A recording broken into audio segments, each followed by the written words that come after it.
NCAA Tournament Final Four history.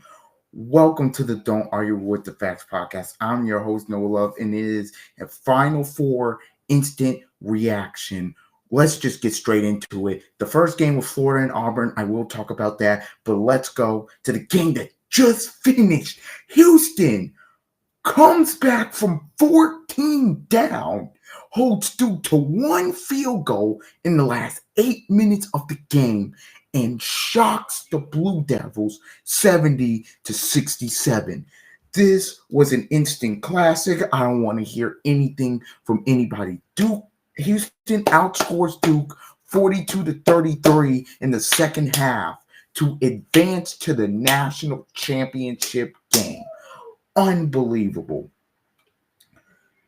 This game had it all. This game had the drama. This game had the physicality. This game had the shot making. This game had the atmosphere as well. Houston, in their home state of Texas, finds a way to just gut it out and win it. This is a culture win for the Houston Cougars. This was nothing else. This was a culture win. To be down as much, people want, if you want to hear basketball analysis, this is going to be the best place right now because I am still kind in shock of how Duke blew this game. Duke blew the game. Look, we talked about it all year about how Duke, they hadn't been in a lot of close games, and that's how you could potentially get them. It was like, look, if Houston could keep it close, maybe they could steal it. They stole it, all right. Give 100% props to Kelvin Sampson. He outcoached John Shire. Houston was ready for the situation. Their situational, they did it to a T. A T. They didn't stop playing. They didn't give up. This is a culture win. This is the best culture in college basketball, bar none. I don't care what happens on Monday night. Houston has the best culture in the sport. Don't want to hear you talk about it. Kelvin Sampson is now going. He's been to two Final Fours. He lost to Indiana in 02. He lost to that great Baylor team in 2021. We thought he was going down in 2025. He said, no way. Houston are the giant slayers. They slayed Duke to advance to the national championship game, 8:50 p.m. Eastern time. Look, in terms of basketball analysis, we talked about how this game, the bigs were going to be crucial. We talked about the toughness, the offensive glass. Houston had 18 offensive rebounds. Houston out-rebounded Duke, which was a big key. 42-31. Houston had 18 offensive rebounds. Duke had 10. They brought in more guys. For LJ Cryer, the three-pointers, the LJ Cryer played a game. He's the reason they won this game. Didn't take him out, played all 40. He played. LJ Cryer with 26 points, 8 of 14, 6 of 9 from the 3-point line. He kept them in it early. He did. Because they were struggling to really get it. They went on a run at the end of the half to keep them close. Duke, overall, in terms of this game, was the better team. Into the last 9 minutes of the game, where they had one field goal. One. And Houston ends the game on 11-1-1 run. Look, Houston, when Cooper Flag hit the big three to make it 64-55, I thought, this is going to be tough for Houston. But Houston, they never backed down. They just kept fighting. They kept extending the game, playing the long game. Look, Tugler had a bad play where he reached over And it was a violation. It was tech that made it 67-61 because they shot the free throw. Look, Samson was smart by not fouling. I thought they shouldn't. I thought that they should not have fouled because they had enough time. Because it wasn't under a minute. It was when they got the possession. It was right like a minute and 10, I believe. So I believe, look, you played it 30 seconds, rebounded. You have about what, maybe just under uh my math is off, just under 48 seconds. You get it up, and then Emmanuel Sharp hits the big time three. By the way, offensive rebounds on that play make it 67-64. Okay. That when that three happened, Duke, they got nervous. I think their lack of having a true point guard, really killed them in this game. Because down the stretch, they did not really have a guy that they could give it to break that press. You saw it on the turnover. Wilson, he dribbled it out, missed a three, but Tugler with the big time offensive putback.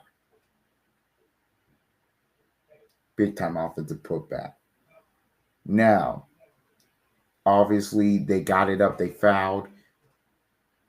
I forgot who was at the line. I think it might have been James. I forgot who was at the line, but they missed the free throw. But this is what I want to talk about. That over the back, that's a tough one. I think that's a play on.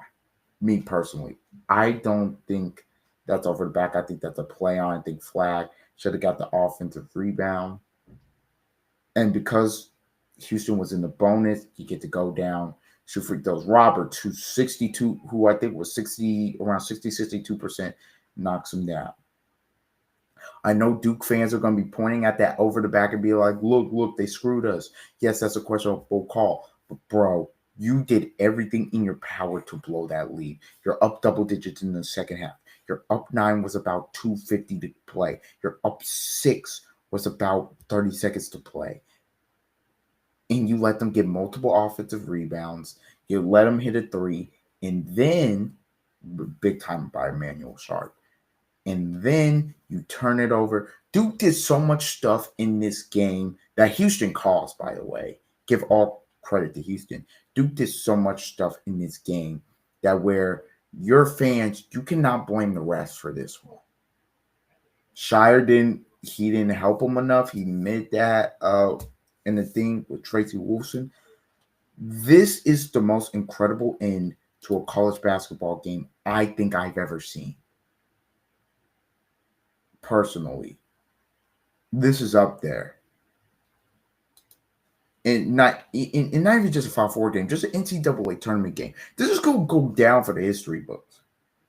And Duke, the most talented team, I thought the favorite, the best team, is gone. And now Houston is in the national title game against, spoiler, Florida, who we will get into in a second because that game was crazy. I thought Houston really, look, in terms of what they did on the ball screens, they were very physical. Look, Houston tried to muck the game up and everything. That's what they wanted to do. Look, they kept it around 60. I said the key was about 75. If you could keep it under that, you have a chance to win.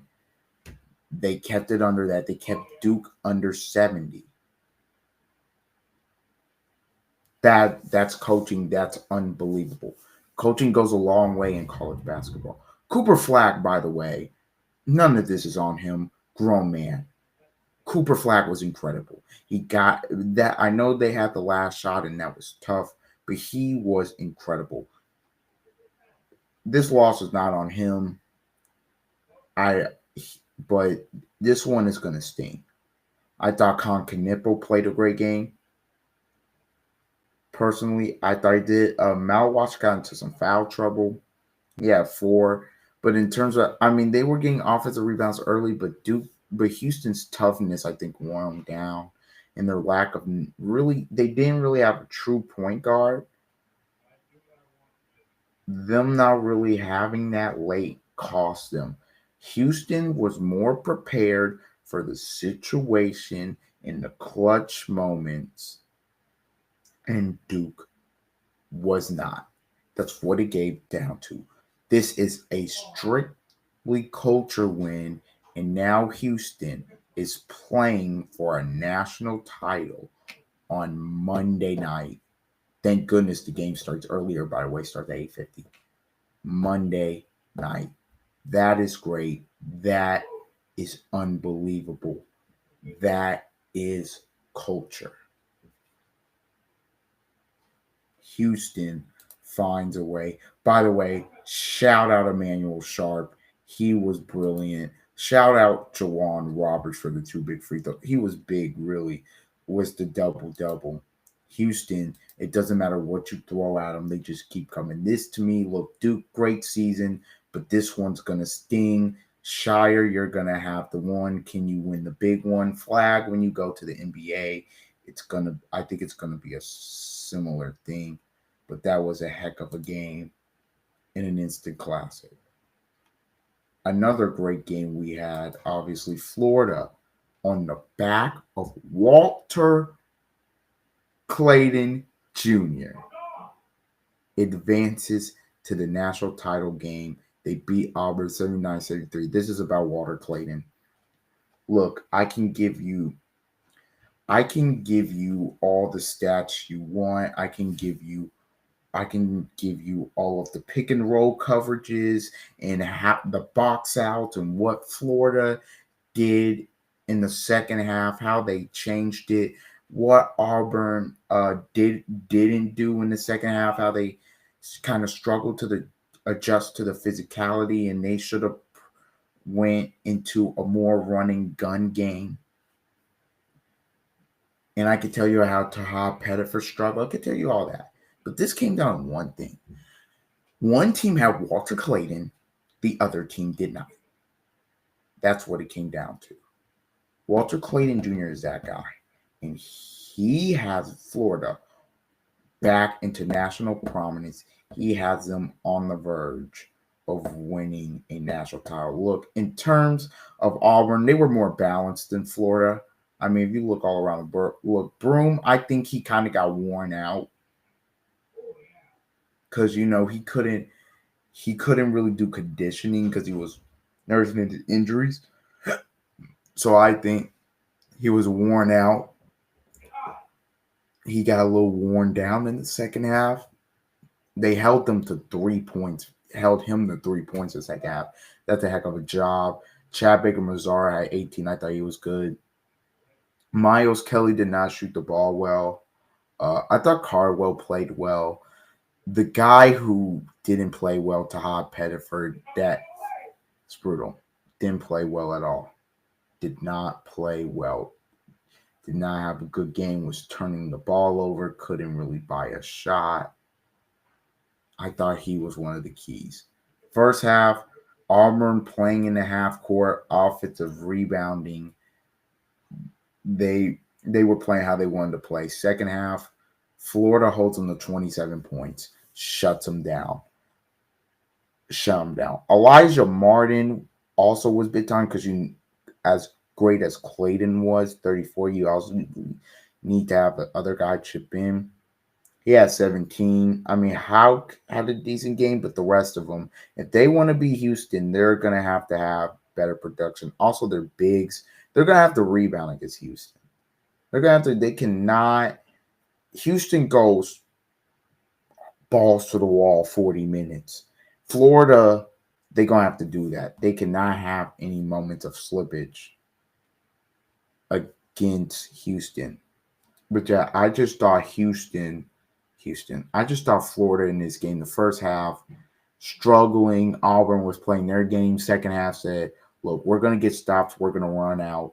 And we said, you know what? Last 2 minutes, Walter Clayton, take us home. And he did. And look, if it's like that on Monday night, I trust Florida because they have Walter Clayton Jr. They have that guy. 330 plus games. The reason they're here is because of Walter Clayton Jr. Yes, the guards. Look, Will Richard, you're going to have to give him more. You're going to have to shoot the ball better against Houston. You're going to have to play better. Elijah Martin, you got to play similar, if not better, if you want to beat Houston. Their bigs look, I think Houston bigs, if Florida bigs play like they did tonight, Houston's going to eat them alive.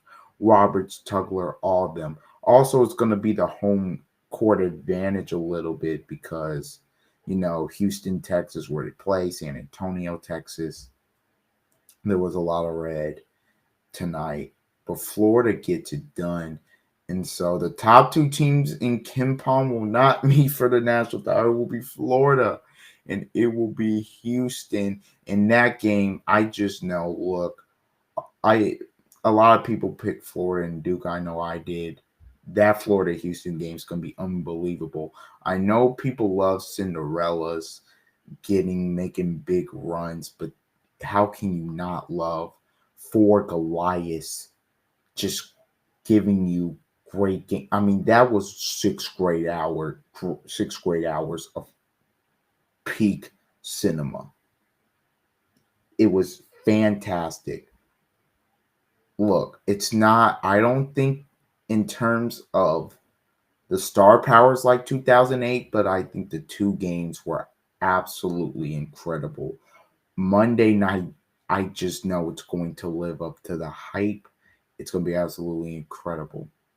Florida knocks off Auburn 79-73.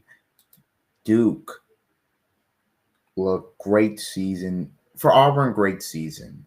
Like, for them, broke a bunch of school records, got to the Final Four, just lost to a great Florida team. Duke, again, it is a great season, but the way you lost this game is going to sting there for a while. It just is. That's basically what it is. So Monday night they play for the national title. Houston, Florida.